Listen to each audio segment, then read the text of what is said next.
हम हिंदू सावधान नहीं होंगे तो ये जो अराजक तत्व है वो आगे ज्यादा बढ़ेंगे तो बांग्लादेश जैसी परिस्थिति हमारे यहाँ भी आ सकती है। बहुत मुसलमान आते हैं, मुसलमान बहुत हमारे भक्त भी है। शब्द विवादित नहीं है, उसको विवादित बनाया जा रहा है। यदि हमारे बात पर किसी को आपत्ति है तो आपके लिए कानून है, कोर्ट। हेलो गाइस, तो फिर से आ चुके हैं एक और नई वीडियो लेकर। आज की वीडियो में रिएक्शन देने वाले हैं। महंत रामगिरी महाराज ने अपने बयान पर अड़े रहे और मुसलमानों से कहा, जाओ केस करो, मैं कोर्ट में जवाब दूंगा। इस गुस्ताख को अभी तक गिरफ्तार नहीं किया गया है। चलिए वीडियो को देखते हैं। ओरिजिनल वीडियो लिंक डिस्क्रिप्शन में है। चलिए वीडियो शुरू करते हैं। हम हिंदू सावधान नहीं होंगे तो ये जो अराजक तत्व है वो आगे ज्यादा बढ़ेंगे तो बांग्लादेश जैसी परिस्थिति हमारे यहाँ भी आ सकती है। बहुत मुसलमान आते हैं, मुसलमान बहुत हमारे भक्त भी है। शब्द विवादित नहीं है, उसको विवादित बनाया जा रहा है। यदि हमारे बात पर किसी को आपत्ति है तो आपके लिए कानून है, कोर्ट है। अपनी ओर से तो हिंसा नहीं करनी चाहिए, लेकिन कोई हमारे ऊपर अन्याय करता है, अत्याचार करता है तो उसको प्रतिकार भी करना चाहिए। बस इसी बात को हमने वहां बढ़ाया था और उसी विषय में चर्चा में एक उदाहरण वो दिया था। आपके खिलाफ मामले भी दर्ज है, उनका कहना है कि आपको गिरफ्तार किया जाए। क्या आप मानसिक रूप से तैयार है अगर ऐसा कोई घटनाक्रम होता है? जो भी परिस्थितियां हैं तो उनको सामना तो करना ही पड़ेगा। अखंड हरिनाम सप्ताह आज समाप्त हो रहा है। इस पूरे सप्ताह के दौरान लाखों की संख्या में श्रद्धालु महंत रामगिरी जी के आश्रम में आ रहे थे और यहाँ पर पूजा कर रहे थे, उनके वचनों को सुन रहे थे। हमारे साथ खुद बात करने के लिए मौजूद है महंत रामगिरी जी। स्वागत है आपका इंडिया टीवी। नमस्कार। इस सप्ताह के दौरान आपका प्रवचन सुनने के लिए खास तौर पे महाराष्ट्र के कोने कोने से लोग यहाँ पर, श्रद्धालु यहाँ पर आते हैं। कई सालों से ये परंपरा चली आ रही, लेकिन इस सप्ताह के दौरान आपके प्रवचनों के द्वारा आपके मुख से निकले हुए कुछ शब्द जो है विवादित निकले और उसको लेकर आपत्ति जताई जा रही है। पूरे महाराष्ट्र में हम विरोध प्रदर्शन देख रहे हैं, इस पर आपका क्या कहना? शब्द विवादित नहीं है, उसको विवादित बनाया जा रहा है। क्योंकि मेरा प्रवचन 1.5 घंटे का था। उस 1.5 घंटे के प्रवचन में मैं भीष्म चरित्र बता रहा था, भीष्म और युधिष्ठिर जी का संवाद। जब भगवान कृष्ण भीष्माचार्य को मिलने के लिए जाते हैं तब भीष्म जी युधिष्ठिर को धर्म का उपदेश करते हैं, शास्त्र का उपदेश करते हैं, उसमें राजनीति का उपदेश करते हैं, राजधर्म बताते हैं। तो राजधर्म बताते हुए भीष्माचार्य कहते हैं कि राजा का पहला कर्तव्य होता है कि किसी भी अन्याय अत्याचार को राजा ने सहन नहीं करना चाहिए। अन्याय को प्रतिकार करने की शक्ति होते हुए भी यदि कोई प्रतिकार नहीं करता है तो वो पाप करता है। तो इसीलिए अन्याय को प्रतिकार होना चाहिए। इस बात में हम चर्चा कर रहे थे। उस चर्चा में बात निकली बांग्लादेश की, क्योंकि बांग्लादेश में हिंदुओं पर जो अत्याचार हो रहे हैं, बहुत घृणित कर्म हो रहा है। महिलाओं पर बलात्कार हो रहे हैं और हिंदू पलायन के लिए तत्पर है, वहां रहना नहीं चाहते हैं क्योंकि वहां का जीवन नर्क जैसा हुआ है। हिंदुस्तान के बॉर्डर पर वो लोग आकर के खड़े हैं और कहते हैं कि हमें हिंदुस्तान में लो, क्योंकि हम वहां जी नहीं सकते। तो इस विषय में चर्चा करते हुए वह उदाहरण हमने दिया था और उसका गलत अर्थ लगा करके वो इश्यू बनाया गया है। नहीं तो हम प्रवचन में तो 1.5 घंटे का वो प्रवचन था, उसमें तो तत्वज्ञान ही था। आपने जो शब्द कहे उससे मुस्लिम समाज के कई लोग जो हैं आहत हुए। उनका कहना है कि आपने उनके धर्म का अपमान किया है, उन मोहम्मद पैगंबर साहब का अपमान किया। वो जिनका अपना अपना प्रश्न होता है। हमने जो बता दिया वो बता दिया है, बस उस विषय पे हम ज्यादा चर्चा करना नहीं चाहते। लेकिन यहाँ जो सप्ताह चल रहा है, बहुत सुंदर कार्य यहाँ चल रहे हैं और लाखों जनता यहाँ आती है, भजन का आनंद लेती है। यहाँ कोई हर व्यक्ति स्वयंसेवक है। यहाँ किसी भी व्यक्ति को कोई तनख्वाह नहीं है, अपने स्वयं खर्चों से सब आते हैं। और दूसरी बात है, यहाँ पुलिस यंत्रणा की भी जरूरत नहीं होती है, सब स्वयं शिस्त होती है लोग। तो ये जो आनंद है वो लेना है। हमने देखा, इसमें कोई दो राय नहीं है, काफी ज्यादा डिसिप्लिन हमें दिखाई दिया। लेकिन अब जो है महाराष्ट्र में कई जगह विरोध प्रदर्शन हो रहा है। आपको जो है धमकियां मिल रही है, जान से मारने की धमकियां दी जा रही है, सर तन से जुदा के नारे जो है का कई जगह सुनाई दे रहे, सोशल मीडिया पर वायरल हो रहे हैं। सोशल मीडिया पर वायरल हो रहे, यह भी हमें पता नहीं, हम तो कार्यक्रम में है और मुझे स्वयं ऐसे कोई धमकी आई नहीं आज अभी तक।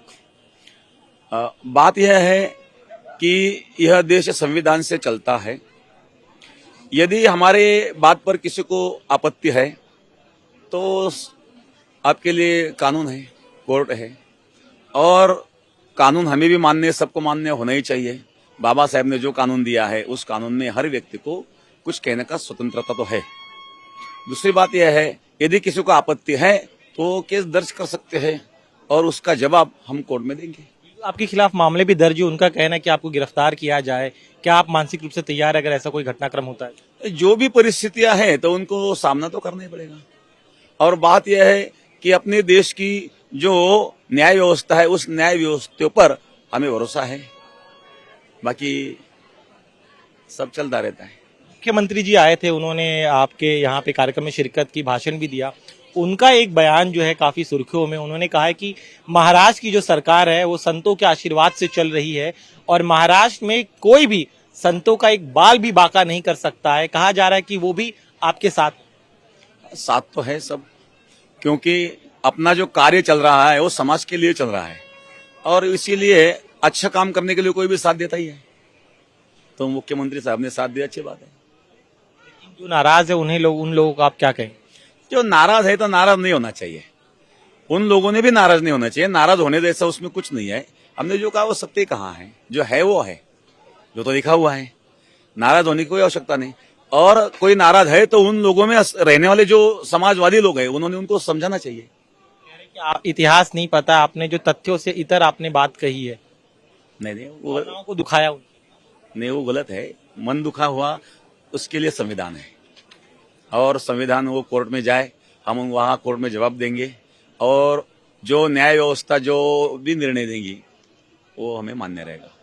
इसी कार्यक्रम में हम कई मुस्लिम समाज के लोगों से बात कर रहे थे, उनका कहना था कि हम खुद आपके कार्यक्रमों में आते हैं, यहाँ पर सेवादान करते हैं, फल फ्रूट देते हैं, पानी पिलाते, जैसा आपने स्वयं सेवक कहा, तो क्या वो सच्चाई है? ऐसा है आपके कार्यक्रम में आते हैं?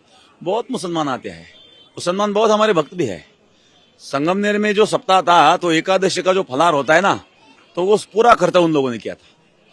बहुत मुसलमान भक्त है और जो राष्ट्रवादी मुसलमान है, जो सेवा भाव रहने वाले मुसलमान है, वो भी हमारे साथ है। और हिंदू मुस्लिम की बात नहीं है, एक मानवता की बात ही है। इसीलिए वो कह रहे कि आप संत है, आपको जो अच्छी बातें जो है समाज में शांति की बात करनी चाहिए, लेकिन आपने अपने शब्दों से उनकी भावनाओं को ठेस पहुंचाई। नहीं, अशांति की बात हमने की नहीं। हमने उसमें बात यह की है कि यदि हम हिंदू सावधान नहीं होंगे तो ये जो अराजक तत्व है वो आगे ज्यादा बढ़ेंगे तो बांग्लादेश जैसी परिस्थिति हमारे यहाँ भी आ सकती है। इसीलिए अपने ओर से तो हिंसा नहीं करनी चाहिए, लेकिन कोई हमारे ऊपर अन्याय करता है, अत्याचार करता है तो उसको प्रतिकार भी करना चाहिए। और बस इसी बात को हमने वहां बढ़ाया था और उसी विषय में चर्चा में एक उदाहरण वो दिया था। बस उसके व्यतिरिक्त तो कोई हमारे मानसिकता भी नहीं थी। अभी वो कौन किस हिसाब से अर्थ लगा रहे वो उनका प्रश्न है। उनका कहना है कि अगर महाराज जी जो है अपने शब्दों को पीछे ले लेंगे तो पूरा विवाद खत्म हो जाएगा। आपने जिस तरह से उनके आहत किया है, ऐसे में जो है हमने आहत किया नहीं है, जो ग्रंथ में लिखा है वो हमने बोला है, बाकी कायम है। अब मैं बाहर देख रहा हूँ, आमतौर पे आपके साथ कभी सुरक्षा नहीं होती है, लेकिन इस पूरे विवाद के बाद क्यूआरटी की टीम को यहाँ पर तैनात किया गया है, तो थ्रेट आपको जरूर बढ़ा है। तो सरकार जो है ये भी देख रही है, क्योंकि जिस तरह के भड़काऊ नारे लग रहे हैं आपके खिलाफ, सोशल मीडिया पर पोस्ट वायरल हो रहे हैं, उससे थ्रेट बहुत सीरियस नजर आ रहा है। ठीक है, जो है वो है, जो दिख रहा है उस पर हम क्या बात कर सकते हैं। हमें तो भगवान का भजन करना है, परमार्थ करना है अब, और चल रहा है हमारा कार्य। श्रद्धालुओं से हमारी बातचीत हुई, वो काफी चिंतित है आपकी सुरक्षा को लेकर। ऐसा कोई बात नहीं, हमें कोई ऐसा लगता नहीं है। लेकिन आपकी गिरफ्तारी के लेकर दबाव काफी बढ़ रहा है। उनका कहना है कि 15 तारीख को आपने बयान दिया था, 48 घंटे हो गए, लेकिन अब तक महंत जी को गिरफ्तार नहीं किया गया। नहीं, अब जो हमें अभी आज तक नोटिस तो आई नहीं है। जब कोर्ट से नोटिस आएंगे तो हम देखे जाएगा। जो लोग आपसे आहत है, आप उन्हें क्या कहना चाहते हैं ये बताइए, क्योंकि उनका कहना है कि जो शब्दों का चयन था आपका वो बेहद आपत्तिजनक था। उनके गुरु का जो है, धर्म गुरु जो, उनका अपमान करने वाला, इस्लाम धर्म का अपमान करने वाला, पैगंबर साहब की आपने अवमानना की। ऐसा कुछ भी नहीं है। अवमानने का वहाँ कोई विषय नहीं है। जो हमने कहा वो उनके ग्रंथों में भी लिखा है और मौलाना लोगों में भी उन्होंने, बहुत मौलाना के आप लोग यदि क्लिप देखेंगे तो उन्होंने भी वही कहा है। तो ऐसा कुछ नहीं है, कोई आपत्तिजनक मानते हैं तो उसको हम क्या कर सकते हैं।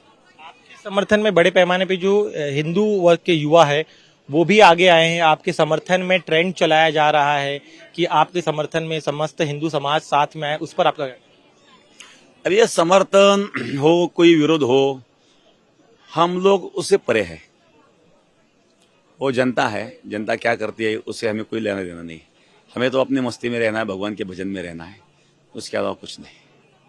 आज महाराष्ट्र में काफी तनाव की स्थिति है। नासिक में पत्थरबाजी हुई, जिस अहमदनगर में हम इस समय हैं, यहाँ पर जो है बड़े बड़े मोर्चे निकले, संभाजी नगर में मोर्चा निकला। तो बतौर संत होने के नाते आप हमेशा जो है शांति का संदेश देते हैं।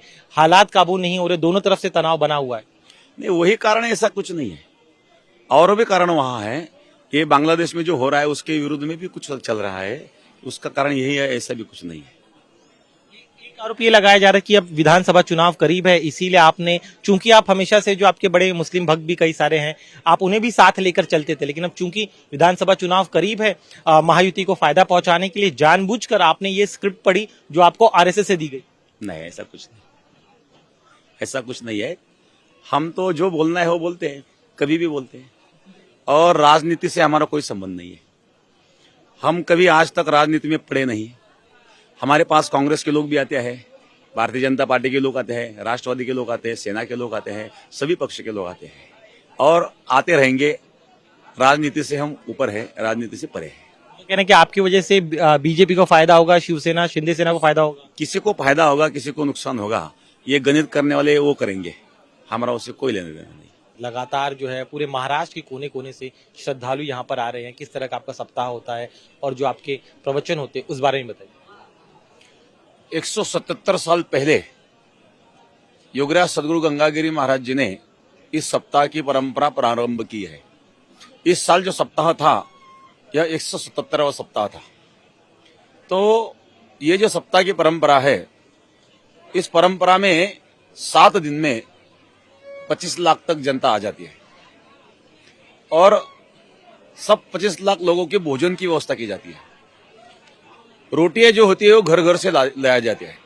एक दिन में 500 से 700 गांव तक की रोटी आती है और यहाँ दाल बनती है।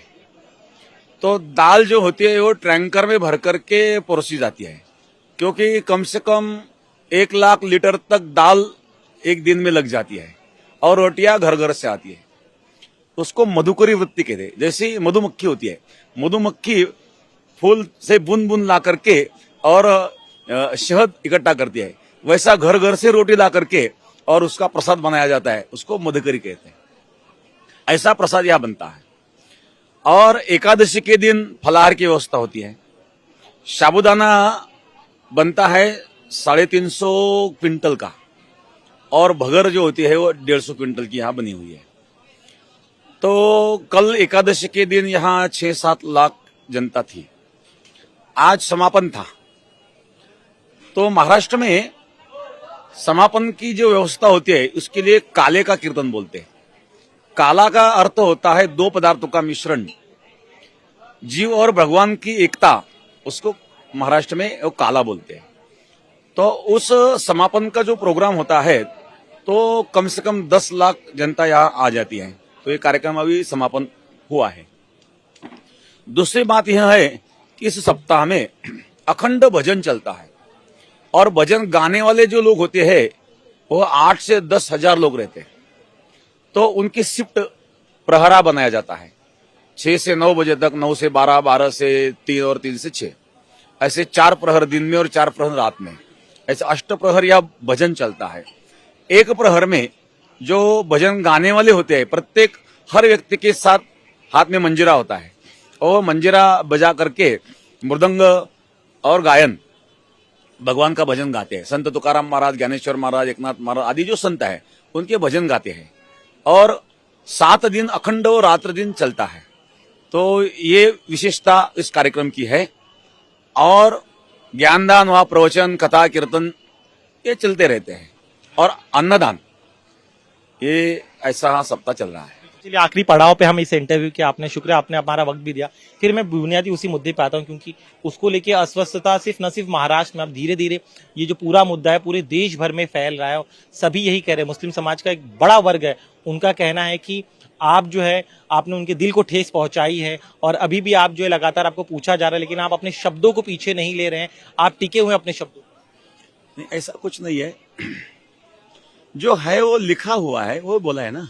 वो कोई भी बोलेगा, कोई पढ़ेगा तो वो भी वही बोलेगा। और उनके मौलाना भी बोल रहे, उनकी कितनी क्लिप है, उनके ऊपर भी कार्रवाई करो ना, जो बोल रहे हैं। ऐसा कुछ नहीं है। एक आखिरी सवाल मेरा, चूंकि सरकार पर भी चलिए दबाव, वीडियो यहीं पर ख़त्म करते हैं। अगर आप भी ऐसी वीडियो देखना पसंद करते हैं तो चैनल को जरूर सब्सक्राइब करें, वीडियो को लाइक करें, वीडियो ज़्यादा से ज़्यादा शेयर करें। थैंक्स फॉर वॉचिंग, और अपनी राय कमेंट में ज़रूर दें इस गुस्ताख के बारे में।